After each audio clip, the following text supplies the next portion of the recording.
Okay, so today we will be discussing introduction to enumeration, what enumeration techniques we use in ethical hacking, and what are the tools we will use in Kali for enumeration purposes. So to understand that what enumeration is, this is a terminology basically used in ethically hacking, where you systematically gather information about a target system or network. इसमें आपने target system और network की information gather करनी है very systematically. ठीक है, हम इधर उधर से मतलब मैंने पहले भी बताया था, we will go step by step, right. पहले हम क्या करते हैं, इन्फॉर्मेशन गैदर, ये सारी इन्फॉर्मेशन गैदरिंग स्टेप्स हैं, इन्फॉर्मेशन गैदरिंग टेक्निक्स हैं। सो हम अब सिस्टमैटिकली चलेंगे। हमने फुटप्रिंटिंग की, हमने पैसिव रिकॉनेसेंस की, उसके बाद फिर हमने क्या किया, हमने एन मैप यूज करते हुए नेटवर्क को स्कैन किया। नेटवर्क को स्कैन करने के बाद we have the host, we have the version, we have the other information related to the network, what sort of IP addresses were there, what sort of whether it's is there any latency or कौन सी ports open है, what are the ports which were open. So now we will deep dive into that we will be using this enumeration tools which will help us in sort of getting those networks their better understanding of those networks, right? So in that we will be looking into the types of enumeration, कि कितनी types होती है enumeration की. So there are three types of enumeration: network enumeration, host enumeration, service enumeration. So network enumeration क्या होती है? It's a mapping out the target network including devices, IP addresses and active services. हमने अभी nmap use करके हमने क्या किया था, बेसिकली हमने वही काम किया था कि हमने टारगेट नेटवर्क को हिट किया, उसके अंदर हमने देखा होस्ट, और अगर आप अग्रेसिव स्कैन करें वो आपको पोर्ट्स भी देगा, आपको होस्ट भी बताएगा, उसके आईपी एड्रेसेस भी दे रहा होगा और कौन कौन सी सर्विसेज उस पर रन हो रही हैं। ठीक है, जिस तरह 21 पे उस पर एफटीपी और वो सारा जो उसकी सर्विस थी, so that is a file sharing service which is running on that. And also there is another one which is a host enumeration. Host enumeration में क्या होता है कि हम स्पेसिफिक होस्ट को टारगेट करते हैं, हम उसके बारे में जितनी इन्फॉर्मेशन होती है हम गैदर करते हैं। ठीक है, जिस तरह के अगर हम उबुंटू के बारे में या उबुंटू जो है, अगर नहीं तो हम विंडोज के बारे में, विंडोज लगा हुआ है नेटवर्क पे, उस होस्ट की कौन सा ऑपरेटिंग सिस्टम है, कौन कौन सी सर्विसेज रन हो रही हैं, कौन कौन सी पोर्ट्स ओपन है, और even though we can find out what sort of software applications are running on that. ये स्पेसिफिकली होस्ट के लिए होता है। एक नेटवर्क की हो गई कि नेटवर्क में कितने होस्ट हैं, फिर होस्ट में जाके होस्ट के अंदर क्या चल रहा है। फिर हम सर्विस एनुमरेशन को भी हम एनालाइज करते हैं कि सर्विस एनुमरेशन में क्या हो रहा है, कि उसके अंदर जो हमारी टारगेट है उस पर कौन कौन सी जो है सर्विस और एप्लीकेशन है और कौन कौन सी उनके अंदर वीकनेसेस हैं। ठीक है, पहले हम गए नेटवर्क में। ठीक है, नेटवर्क की हमने देखा क्या वीकनेस है, हम किस तरह एंटर हो सकते हैं, कौन कौन सी पोर्ट्स ओपन है क्या। फिर उसके अंदर हमने देखा कितने होस्ट हैं, होस्ट कौन कौन से हैं, होस्ट को कौन से टारगेट करना है, अब उन होस्ट पे कौन कौन सी सर्विसेज और एप्लीकेशन है, और within those applications what are the vulnerabilities. तो ये सिस्टमैटिक वे है, ये पूरा प्रोसेस क्या है, ये एनुमरेशन का है कि एक सिस्टमैटिक वे है कि हम किस तरह टारगेट तक पहुंच रहे हैं, how we reach that target, what are the steps, what are the processes, and what are the system basically to follow, which system to follow to get to that target machine और target service और target weakness जो vulnerability है जिसको exploit करना है, वहां तक आप कैसे एक जो है वो अटैकर वहां तक कैसे पहुंचता है। अच्छा, नेटवर्क एनुमरेशन में हमने सबसे पहले क्या करते हैं कि हम नेटवर्क स्कैनिंग करते हैं। ठीक है, कि हमने जी नेटवर्क स्कैन किया, कि डिटरमिन किया कि उसमें एक्टिव आईपी एड्रेसेस और ओपन पोर्ट्स कौन कौन सी हैं उस टारगेट नेटवर्क पे। ठीक है, उसके बाद हमने उसकी सर्विस आइडेंटिफिकेशन की कि identify the services and application running on the target host, और उसके बाद उसकी वर्जन एनुमरेशन। अच्छा, वर्जन एनुमरेशन इसलिए इंपॉर्टेंट होती है बेसिकली क्योंकि जो ओल्ड वर्जन होते हैं वो वर्नेबल, ऑटोमेटिकली वर्नेबल हो जाते हैं। The new version comes in with update patches, उसके अंदर पैच्ड वर्जन देते हैं, वो आपको अपडेट इसीलिए ही देते हैं ताकि वो जो बग्स हैं, जो वल्नरेबिलिटीज हैं, वो उसमें फिक्स हो जाएं। तो इसीलिए ये वर्जन एनुमरेशन हमें स्पेसिफिकली करनी जरूरी होती है, क्योंकि इसके बारे में हम जो इन्फॉर्मेशन लेते हैं, गैदर करते हैं, वो वर्जन की होती है कि इसके which version are identified there of the services and application. हर एप्लीकेशन का वर्जन होता है। ठीक है, वर्जन 1.2, 1.3, 2.1, 2.3। जिस तरह एसएसएल के वर्जन थे, SSL1 is the weakest one now, SSL2, फिर SSL, TLS1, TLS2, TLS3. So these are the versions are really really important in that, because the older versions, when you go into the vulnerability database, you will see a lot of old versions have weaknesses in them. That is the reason why they deprecate them, that is the reason why they leave them, why they basically decommission them. तो वो use नहीं हो रहे होते, उनको खत्म कर दिया जाता है। और अगर फिर भी कोई यूज कर रहा है तो दैट मीन्स कि वो इस चीज की दावत दे रहा है कि आओ और इस पे अटैक करो। ठीक है, तो इसीलिए कहते हैं कि patching is very important of the systems of the applications and all that. Host enumeration में, ये तो नेटवर्क की बात की थी ना, होस्ट एनुमरेशन में क्या होता है कि होस्ट में हम क्या करते हैं, फिंगर प्रिंटिंग करते हैं ऑपरेटिंग सिस्टम की। एक तो था ना foot printing, so that is something different है ना। somebody asked me कि what is the difference between these two, foot printing and finger printing? So foot printing is basically the basic step of gathering the information around the complete target of the complete network or the complete sort of जो है पूरा एक enterprise. लेकिन इसमें क्या हो रहा है इसमें हम ऑपरेटिंग सिस्टम की फिंगर प्रिंटिंग कर रहे हैं, कि हम डिटरमिन करेंगे कि ऑपरेटिंग सिस्टम कौन कौन सा ऑपरेटिंग सिस्टम चल रहा है किस किस होस्ट पर। ठीक है, फॉर एग्जाम्पल मेरा एक होस्ट है 10.1.0.1, उस पे मेरा काली चल रहा है या लिनक्स चल रहा है, उसका ये वर्जन है। एक है 10.1.0.2, उस पे मेरा क्या चल रहा है, उस पे मेरा ये वाला जो है अपना उबुंटू चल रहा है। ठीक है, इसी तरह 10.1.0.3 पे मेरा कौन सा चल रहा है, विंडोज 10 चल रहा है। इसी तरह फर्दर ऑन किस किस आईपी पे मेरा मेटास्प्लॉइट चल रहा है, किस उस पे नेटवर्क एड्रेस पे। ये होस्ट फिंगर प्रिंटिंग होती है और operating system fingerprinting within host enumeration. ठीक है, फिर एक आता है यूजर एनुमरेशन। अच्छा, यूजर एनुमरेशन में हम क्या करते हैं, we identify the users and user accounts associated with the target host. आपने एक टारगेट होस्ट कर लिया, उसके अंदर आपको पता है कि ये विंडोज 10 चल रहा है और ऑपरेटिंग सिस्टम, और उसकी फिंगर प्रिंटिंग आपने कर ली। उसके बाद आपने यूजर एनुमरेट किए कि उसके अंदर कितने यूजर अकाउंट्स बने हुए हैं। ठीक है, और कितने यूजर्स हैं, और उसकी जो है जो फर्दर ऑन उनके क्या वो क्रेडेंशियल्स एंड एवरीथिंग, तो उसको एनुमरेट आप करते हो, user accounts, user credentials and all that. ठीक है, सो that is the start of basically getting those credentials, that is the start of. जब क्योंकि पहला पूरा आपके पास एक मैप होगा, पूरा आपके पास एक जो है किस तरह आपने आगे बढ़ना है, एक पूरा प्लान होगा आपके पास। सो उसके अंदर आपके पास नेटवर्क्स आ जाएंगे, उसके अंदर आपके पास होस्ट्स आ जाएंगे, उसके अंदर होस्ट में कौन कौन से ऑपरेटिंग सिस्टम चल रहे हैं, उसके अंदर कौन कौन सी एप्लीकेशंस बने, फिर उसके अंदर कितने यूजर अकाउंट्स हैं और कितने यूजर अकाउंट्स में कितने यूजर्स हैं, right. Users and user accounts उसके साथ कितने जुड़े हुए हैं। और फिर वो चीजें आपके काम आएंगी बेसिकली आपके आगे चल के, कि anything vulnerable within that, any user credentials would have been compromised, there you go, so you got a entry path basically to get into that system. Host name क्या है, अब host name enumeration, that is the gather information about the host names of the target hosts। ठीक है, एक तो था कि OS fingerprinting, that is operating system fingerprinting, determine the operating system running on the target host। host name enumeration ये होता है कि आपके उसका होस्ट नेम क्या है, gather information about the host names of the target, जितने होस्ट चल रहे हैं उनके होस्ट नेम क्या है। क्योंकि जब आप टारगेट अपना कमांड्स करते हो, कोई भी कमांड शिफ्ट करते हो या आप कोई भी टूल यूज करते हो, उसमें host names are basically plays a crucial role as well. ठीक है, apart from what are the operating systems user and user accounts and also what are the host names. ठीक है, फिर उसमें मैक एड्रेसेस एनुमरेशन भी होती है, जिसमें कि आप आइडेंटिफाई करते हो मैक एड्रेसेस टारगेट होस्ट के। मैक एड्रेस क्या होता है, MAC address is the physical address of the device. ये फिजिकल एड्रेस होता है, और इस मैक एड्रेस को कन्वर्ट कर दिया जाता है एड्रेस ट्रांसलेशन उसके प्रोटोकॉल के जरिए, या फिर नेट के जरिए, नेटवर्क एड्रेस ट्रांसलेशन जो कन्वर्जन होती है जब आईपी एड्रेसेस की। अच्छा, मैक एड्रेस कन्वर्ट किसे, नेट से नेटवर्क एड्रेस वो, या फिर आपके जो है वो उसमें कन्वर्ट आपके आईपी एड्रेस में, या आईएफ कॉन्फ़िग जब आप करते हो, जो आपका इंटरनल वो दे रहा होता है, उसमें एक चीज होती है मैक एड्रेस। मैक एड्रेस अलग से दे रहा होता है, और उसका साथ में एसोसिएटेड आईपी एड्रेस जो उसने साइन किया होता है उसको, वो एक अलग से दे रहा होता है। तो MAC address would never be changed, right, of each and every device that's built in, factory built in होता है ये उस पे हार्ड कोडेड होता है। This is your MAC address each and every device, whether is your phone जिसमें IMEI address, whether it's your laptop address, MAC address, or your desktop address। ठीक है, ये सारे डिवाइस के मैक एड्रेसेस होते हैं।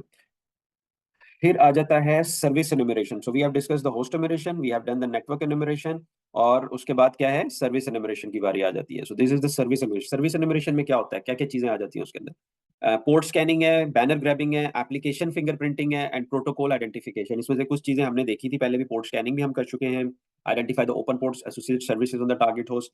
फिर हमने बैनर ग्रैबिंग भी की है। ठीक है, और जिसमें मेरा ख्याल है कि हमने हार्वेस्टर यूज किया था, gather information about the version and configuration of the running services.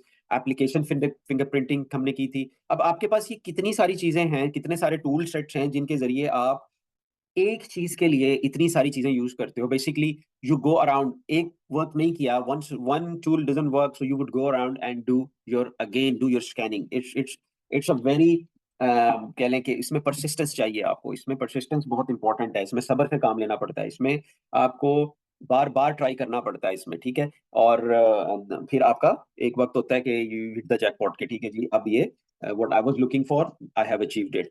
So this is a try again thing. So you use different tools, you use different sort of routes, you use like to get that information, that specific, the weakness, the vulnerability पकड़ने के लिए आप different चीजें try कर रहे होते हो। कभी पोर्ट स्कैनिंग कर रहे हो, कौन सी पोर्ट ओपन है, कभी बैनर ग्रैबिंग कर रहे हो, एप्लीकेशन, ये सब चीजें आपके काम आती हैं। फिर आप पूरा एक रिकॉर्ड बना लेते हो। प्रोटोकॉल आइडेंटिफिकेशन क्या है कि it identifies the network protocols and their versions used by the target service। Protocols मैंने पढ़ाए थे आपको, DNS, SMTP, HTTP and IP से, ये सारे प्रोटोकॉल्स हैं आपके। अब इनके वर्जन होते हैं, जिस तरह अभी मैंने बताया था एसएसएल का वर्जन है, ठीक है।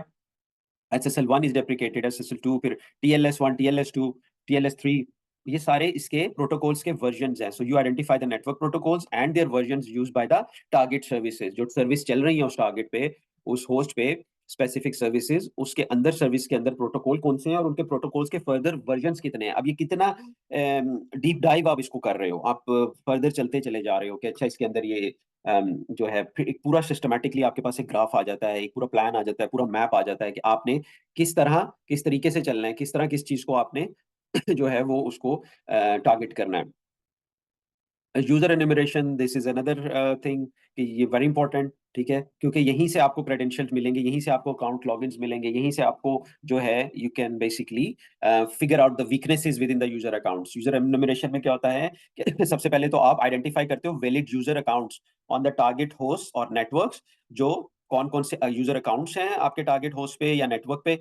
और फिर आप उसको देखते हो कि उसमें एडमिनिस्ट्रेटिव अकाउंट्स कितने हैं। एडमिनिस्ट्रेटिव अकाउंट्स बहुत वेट रखते हैं, administrative accounts are very important. Why administrative accounts are important? Because they have more privileges, उनको ज्यादा प्रिविलेजेस होते हैं क्योंकि वो ज्यादा इंपॉर्टेंट इंफॉर्मेशन को एक्सेस कर सकते हैं, ठीक है। You can get the crown Jules bye basically accessing those administrative accounts, और उनको हम एक और नाम भी देते हैं प्रिविलेज्ड अकाउंट्स, इनको हम प्रिविलेज्ड अकाउंट्स भी कहते हैं। सो अगर आपके पास प्रिविलेज्ड अकाउंट्स का पता होगा आपको, और अगर फॉर एग्जांपल आप उसको उसके अंदर वीकनेसेस देखते हो, टारगेट्स ने अपना उसको हिट करते हो, तो that is a kind of a very sort of successful sign कि आपने एक प्रिविलेज्ड अकाउंट को जो है वो कर दिया है, उसको उसके अंदर वीकनेस फाइंड आउट कर लिया है, या आपने उसको कंप्रोमाइज किया है। तो वो आपका in that sense administrative account या प्रिविलेज अकाउंट बहुत इंपॉर्टेंट होता है। तो ये आपने ये भी उसमें देखना है यूजर में। फिर यूजर्स ग्रुप्स आपने चेक करने हैं कि अराउंड यूजर्स ग्रुप्स कितने हैं, ठीक है। यूजर्स सब डिवाइडेड यूजर ग्रुप्स, और उसकी ईच ग्रुप की उसके अंदर मेंबरशिप्स कितनी है, फिर उसकी मेंबरशिप्स होती है। जब एंटरप्राइज नेटवर्क को आप स्टडी करते हो तो उसमें ये सारी चीजें आपके सामने होती हैं, ठीक है। यूजर्स ग्रुप्स होते हैं आपके पास, जो है ये अकाउंट्स होते हैं आपके पास, उसकी मेंबरशिप्स होती हैं, each user group have different membership. फिर पासवर्ड पॉलिसीज होती हैं, आप पासवर्ड को अनकवर करते हो, और जो पासवर्ड पॉलिसीज को अनकवर करते हो, और फिर उसकी रिक्वायरमेंट्स के उस पर कौन कौन सी पॉलिसी इन्फोर्स की हुई है टारगेट सिस्टम पे। तो ये एक बहुत इंपॉर्टेंट चीज होती है। Password policies are that's why really important. Password policies क्या होती हैं? फॉर एग्जांपल कि पासवर्ड इतनी लेंथ का होना चाहिए, पासवर्ड इतने कैरेक्टर्स होने चाहिए, पासवर्ड के अंदर upper case, lower case, special characters and such and such. तो पासवर्ड पॉलिसीज भी ड्राइव की जाती हैं, स्ट्रिक्टली अडहियर किया जाता है। Some they don't bother and that's where they get compromise. अगर आप पासवर्ड पॉलिसीज नहीं डिफाइन करते हो, बल्कि इंप्लीमेंट नहीं करते हो, उसको इन्फोर्स नहीं करते हो यूजर्स के ऊपर, तो क्या होता है उसके कॉन्सिक्वेंसेज कि passwords do compromise on the way, right. फिर आ जाती है हमारे पास vulnerability enumeration। अच्छा, दिस इज अनदर थिंग कि vulnerability enumeration क्या होती है। vulnerability scanning उसके अंदर आ जाती है, वर्जन चेकिंग आ जाती है, कॉन्फ़िगरेशन रिव्यूज आ जाते हैं। vulnerability scanning क्या होती है? जिसमें आप पोटेंशियल vulnerabilities को आइडेंटिफाई करते हो टारगेट में, सिस्टम में और होस्ट नेटवर्क में। और वर्जन चेकिंग क्या होती है कि उसमें आप वर्जन डिटरमिन करते हो सॉफ्टवेयर का या किसी भी सर्विस का, टू आइडेंटिफाई नॉन वर्नेबिलिटीज। कहाँ जाके चेक करोगे? वर्नेबिलिटी डेटाबेस में। You go to vulnerability database, national vulnerability database, और there are so many other out there, but this is one of the credible one, and it's got a huge set of vulnerability database, this is a huge database। उसके अंदर आप जाके check करते हो कि हमारे जो होस्ट, हमारे जो सॉफ्टवेयर हैं या सर्विसेज चल रही हैं, उसके वर्जन ये हैं, वो उनमें vulnerabilities कौन कौन सी हैं, to exploit them, to basically check them, to test them, so highlight them that these are the vulnerabilities in your services, in your softwares, or these are the deprecated versions you are using. So make sure update them. So you advise them or you put down your recommendations in your report. When you generate a report at the end of your test, that's where you got to mention all these things. That's why notes taking are very important. Whenever you're doing ethical hacking, make sure you log each and everything with a screenshot, with proper notes, how you get into it, what are the methods you have used, what sort of vulnerabilities you have taken out, और उसके अंदर आपके पास क्या क्या चीजें आई हैं वो सारी आप नोट डाउन करते हो for your evidence, for your accountability and everything that you would show it to your client at the end of your test. फिर क्या आता है, कॉन्फ़िगरेशन रिव्यू आ जाता है कि आपने कॉन्फ़िगरेशंस चेक करनी है। Cyber security is all about hygiene. I told you before कि साइबर सिक्योरिटी क्या है, ये हाइजीन है और कुछ नहीं है। इसके अंदर सिर्फ क्या है कि आपने हर चीज का ख्याल रखना है कि everything is tidy, neat and clean, there is no mess, there is no misconfiguration, there is no sort of files which has never been used and they are not archived and it's just lying around here and there. These are the vulnerabilities, these are the mess which takes attacks, which makes it very attractive for the attackers. The more unhygienic systems are or networks are, the more they are prone to compromise, the more they are prone to attacks. That's why configuration review करना है कि उसको analyze करना है target systems को कि उनकी configuration में कोई misconfigurations तो नहीं है, कोई weaknesses, कोई vulnerabilities within their configurations, within their whether it's a server, whether it's your computer, whether it's on any device, is there any sort of vulnerability within the configurations? So you got to check that. So vulnerability enumeration is very important. It's one of the kind of success phases there. Because when you reach to that level where you are started checking the vulnerabilities within the versions, within the softwares, within the applications, within the configurations, तो क्या होता है कि आपके पास chance होता है कि now you can get into the system exploiting that vulnerability. So vulnerability is the door. Vulnerability is a front door, basically, to get into any system. That's why always patch the system, update the software. That's why it always says to keep everything tidy in a structured folders, in least privileges, right? Zero trust policy. आपने least privileges रखने, हर किसी को same privilege नहीं देना, because if you start giving the same privilege to everyone, that means anybody or everybody can get into your system, right? So this is the most important thing to keep in mind, that privileged access is very important. So that's why where the concept of access control comes into cybersecurity or ethical hacking, IAM, identity and access management, right? This is a separate department for every company, for every organization of falls under the cybersecurity umbrella. That's all they do is they make sure you have a proper account configurations, you have a properly managed account, जिसके अंदर privilege account हर किसी को नहीं दिए, specific people have privileged accounts and they are accountable for their actions. ये सारी चीजें उसके अंदर देखी जा रही होती है। चलें, we will go towards the hands-on enumeration exercises. उसमें हम network enumeration, host enumeration, service enumeration, user enumeration, vulnerability enumeration, ये सबको check करेंगे. In the network, we identify the active IP addresses and open ports in the target network. In the host enumeration, we'll determine the operating system, user accounts, and host names of the target host. In the service enumeration, we'll gather the information about the versions and the configuration of the running services. In the user enumeration, identify the user accounts, administrative privileges, and password policies. In the vulnerability enumeration, we'll check this. We scan the target system for unknown vulnerabilities and misconfigurations. Okay. Now I give you 10 minutes to fire up your machines, and then we will be catching up to start doing these exercises. So I'm taking a short break here just to doing that by recording. Okay, so the best practices for enumeration are ethical considerations. So ensure you have proper authorization. And when I say proper authorization, what does that mean is कि आपके पास proper authorization इस तरह होनी चाहिए कि आपने अपने client से इजाजत ली हो, जिसका भी टेस्ट कर रहे हो, जिस target को आप hit कर रहे हो, active reconnaissance कर रहे हो, वहां पर आपने उससे permission लेना बहुत जरूरी है। ऐसे किसी system को hit नहीं करना.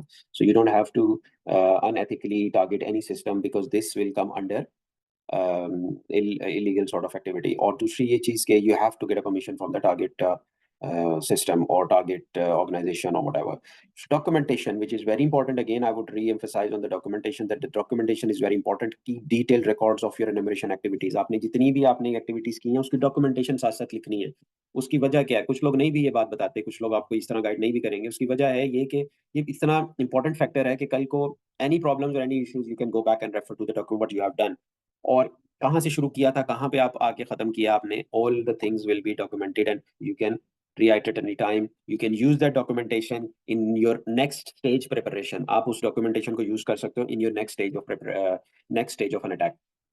अच्छा, फिर उसके बाद analysis, carefully analyse and validate the information gathered. So you have to carefully analyse करना है आपने उसको, कि जो इन्फॉर्मेशन आपने गैदर की है अब तक, so for what information you have gathered, you have to carefully analyse that. क्यों एनालिसिस करना है? देखो, हर किसी का अटैक वेक्टर डिफरेंट होगा, हर किसी का अटैक पैटर्न डिफरेंट होगा। God has given you different mindsets, right? Everybody has a different mind and they will use it as per their own creativity, कि जी वो उसको कैसे यूज करते हो, आप उसको अपने दिमाग को किस तरह उसमें चलाते हो, कौन कौन से टूल्स यूज करते हो, कौन कौन से टेक्निक्स यूज करते हो। अब इंफॉर्मेशन गैदरिंग की भी कोई 10-15 टूल्स जो हैं वो मैं आपको बता चुका हूँ, या इससे ज्यादा टूल्स हैं इसमें बेसिकली। सो एक नहीं वर्क करता, दूसरे से जाते हो, दूसरे से। आपको चाहिए, मकसद आपका क्या है? मकसद आपका पेनिट्रेट करना है। The main goal is to basically penetration into the system, so that's all you need to do. So all you need to, for that purpose you need a hell a lot of information. आपको इतनी सारी information चाहिए कि आपकी सोच होगी, क्योंकि आपको एक दरवाजा बंद होता है, आपने दूसरे दरवाजे से, दूसरा बंद होता है, आपने खिड़की से चले जाना है, खिड़की बंद होती है, आपने कहीं जो मैन होल से चले जाना है। So you have different ways of doing it. अब उसमें इसीलिए एनालिसिस करना होता है, जितना डाटा इकट्ठा किया उसको आपने एनालाइज करना है। ये पोर्ट ओपन है, ये सर्विस ओपन है, इस सर्विस की क्या वर्जन चल रहे हैं, उस वर्जन में क्या वल्नरेबिलिटी है, साथ साथ आप क्या चेक कर रहे हो? वल्नरेबिलिटी डेटाबेस को चेक कर रहे हो। This is that's why very important analysis. Next steps, then you have to use this information to plan and execute further penetration testing phases. आपने इसी इंफॉर्मेशन को यूज करते हुए क्या करना है? अपना जो है वो प्लान करना है, एग्जीक्यूट करना है अपने प्लान को बेसिकली। पहले प्लान किया, इस इंफॉर्मेशन को यूज किया, फिर उस प्लान को एग्जीक्यूट किया फर्दर पेनिट्रेशन टेस्टिंग फेजेस में। because this is the first phase, remember, this is the first or a second phase, then network scanning is the first phase, is the information gathering, then network scanning. अब उसमें क्या है कि then you have to use those in that information you have gathered through these phases, you have to use it in the next steps. और next steps क्या हैं? Next steps हैं vulnerability. जब आपको पता चल जाती है, you have to exploit that vuln, exploitation is your next step. ठीक है, आपने अब उस वर्नेबिलिटी को कैसे एक्सप्लॉइट करना है। ठीक है, उसमें फिर आगे चल के हमने कैसे क्रेडेंशियल्स को निकाल के फिर उनको हमने क्रैक करना है, फिर हमने जो है डिक्शनरी अटैक्स भी हमने उसमें रीड करने हैं, फिर उसमें there are so many things basically to exploit those of vulnerabilities. इसमें कॉमन चैलेंजेस क्या है? जो इन्फॉर्मेशन गैदरिंग हमने की है, what are the common challenges? First is the limited information due to security controls. इसका क्या सोल्यूशन है? हमारे पास बहुत कम इन्फॉर्मेशन भी आती है समटाइम। इसका सोल्यूशन ये है कि आपने मल्टीपल टूल्स यूज करने हैं और टेक्निक्स यूज करनी है टू गैदर दैट डाटा। आपने रुकना नहीं है, आपने डिफरेंट डिफरेंट उसे यूज करने हैं to get to your goals, to get to your point. So limit information due to security controls. The solution for that is use tools and techniques to gather data. Another one is large volume of data to analyze. अब इतना सारा data आ जाता है, आप कहते हो अब एक एक चीज को कैसे हम रीड करें, बड़ी माइनर सी डिटेल्स हैं, वर्जन दिए हुए हैं और उसके आगे सर्विसेज दी हुई हैं, फिर बहुत सारी आगे चीजें हैं। तो सोल्यूशन ये है, स्क्रिप्ट यूज करें, ऑटोमेशन टूल्स यूज करें to parse and filter result. GitHub पे जाएं, गिटहब रेपोजिटरीज होती हैं, वहां पे बने बनाए आपको टूल सेट्स, बहुत सारे स्क्रिप्ट्स भी आप। लेकिन हाँ, एक चीज, अभी लिनक्स को स्टडी करेंगे, लिनक्स का पता होना चाहिए, फिर या वो गिटहब पे टूल्स को आपने स्टडी कर सकते हो। Only thing is you can do the tool study if you know the Linux, if you know the command, what's happening in that code, not just like go there and get the code and start, you will be a victim of hacking. आप खुद भी hack हो सकते हो। तो don't do that unless you know what's happening in that code. So learn the code, go to the GitHub, learn the code first and then implement it, then run it. Without knowing it, what's happening in there, don't trust the resource anywhere. तो अभी हम उसको करेंगे। अभी ये है, एक और चैलेंज हमारे पास आ जाता है कि डिटेक्शन बाय टारगेट सिस्टम्स। अच्छा, ये भी होता है कि टारगेट सिस्टम आपको डिटेक्ट कर लेता है, ये बड़ा खतरनाक काम है भाई। तो उसका क्या हल है कि आपने अपने इसमें मैंने ये थोड़ा सा हिडन में भी आ गया, इसका क्या सोल्यूशन है? सोल्यूशन ये है कि इसका आपने एनुमरेशन जब आप करेंगे तो आपने ऑफ पीक आवर्स में करनी है, आपने पीक आवर्स में नहीं करनी। ठीक है, या आपने ऑफ पीक में करनी है। और आपने कौन सी टेक्निक्स यूज करनी है? स्टेल्थ टेक्निक्स यूज करनी है आपने। ठीक है, वो भी हम पढ़ेंगे कि हमारे पास स्टेल्थ टेक्निक्स क्या होती हैं, प्रॉक्सी चेन्स क्या होती हैं। अभी मैं इसको एरिक को बता रहा था, and I was telling that we have to use the proxy chains within Kali, right? Just for the anonymity purposes, right? To avoid the detection. This is quite important bit, because just in case not to get into any trouble, so you got to follow these sort of mechanisms, right? आप off peak में और peak hours में नहीं करनी। For example, अगर आपका peak hours है 9 to 5, ठीक है, then you have to avoid, आपने उसको अवॉइड करना है, आपने रात के टाइम करनी है या आपने ऐसे टाइम में करनी है जो पीक आवर्स नहीं होते। अर्ली मॉर्निंग्स में ज्यादातर अटैक्स कब होते हैं? अर्ली मॉर्निंग में होते हैं ज्यादातर। टारगेट्स को हिट कब किया जाता है? ऑफ पीक आवर्स में किया जाता है। उसका मेन मकसद क्या होता है? What is the purpose of that? The main purpose of that is basically to avoid detection. एक ये भी चैलेंज है, this is a technique but I would think it's a challenge as well, and that's where you got to use those sorts of techniques. I will leave this to you guys to practice more on the enumeration techniques, enumeration types, and use the different tool sets. There are some other tools as well. Look it through and try those as well. The techniques should be remain same. So you got to install that and then you got to run that command to basically analyze that target IP address. And there are flags associated with it. If you do a help in that, then it will give you a lot of information, what flags you can use, what sort of techniques you have to use it accordingly. ठीक है जी. Sorry, my machine wasn't working today, so I could not do that with you guys. But that doesn't mean that you stop practicing. So you got to practice that. I will leave that Word document onto that website so that you can use those sort of tools in your own time, off peak hours or whatever.